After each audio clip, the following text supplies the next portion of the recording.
Henry Petrie was an English antiquary and official. Early life. Petrie was the son of a schoolmaster in Stockwell, Surrey. Through Thomas Frognall Dibdin, a pupil at the school, he was introduced to George Spencer, 2nd Earl Spencer, who encouraged his early works on historic buildings.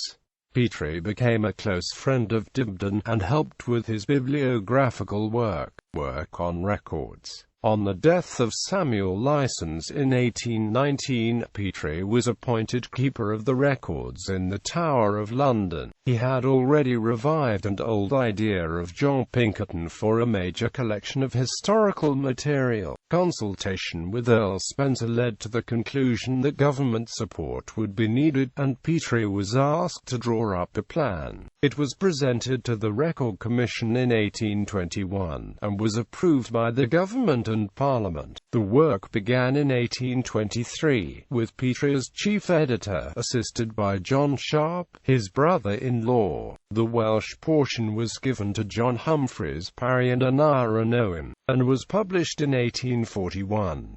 The main portion entrusted to Petrie proceeded steadily until 1832, when it was interrupted by his illness.